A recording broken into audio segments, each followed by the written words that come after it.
समर्थांच्या शिष्यमंडळींमध्ये सर्व प्रकारचे शिष्य होत. समर्थांचे एक वैशिष्ट्य होते, समोरचा मनुष्य ज्या पातळीवरचा असेल त्या पातळीवर जाऊन त्याला ते समजावून सांगत. समर्थांची उपदेशाची भाषा अत्यंत साधी सोपी होती. एकदा धोंडीबा नावाच्या शिष्याने समर्थांना विचारले, महाराज, माझ्या मनाची उन्मनी अवस्था कशी होईल? समर्थांनी त्याला त्याच्या भाषेत उत्तर दिले की, मनाचे ऐकू नकोस म्हणजे तुला हवे तसे होईल. धोंडीबाने ते ऐकले आणि समर्थांचा निरोप घेऊन तो घरी निघाला.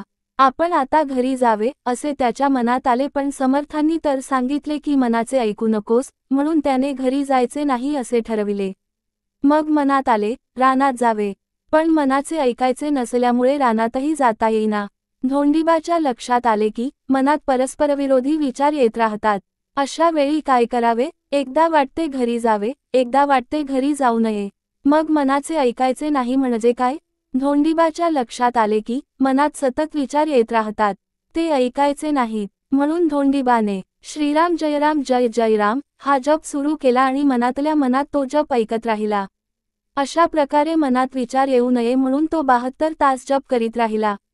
72 तासांनंतर त्याच्या मनाची उन्मनी अवस्था झाली. अगदी सोप्या शब्दात समर्थांनी उपदेश केला आणि अत्यंत श्रद्धेने धोंडीबाने ते ऐकले आणि त्याचे भले झाले. मनाची उन्मनी अवस्था म्हणजे ईश्वरस्वरूपी मिळून जाणे. अध्यात्मात श्रद्धा असली की लगेच काम होते.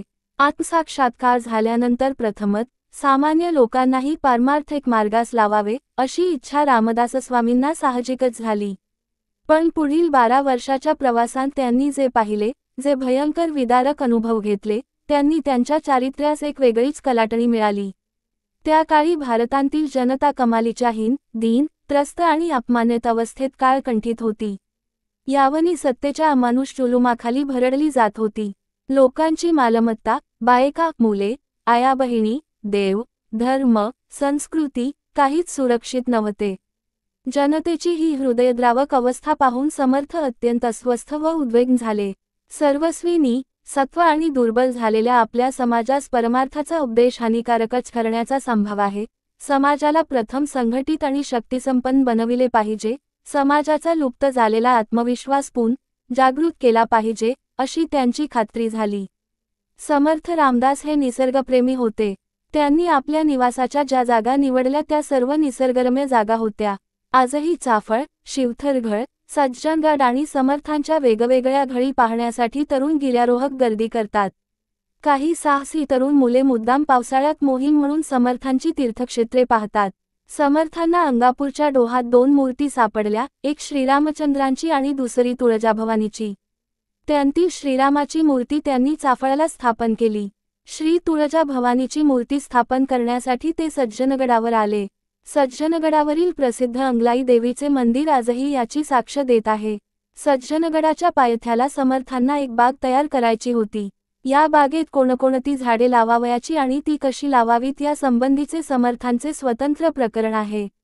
यावरून त्यांचा वनस्पतीशास्त्राचा किती अभ्यास होता याची कल्पना येते.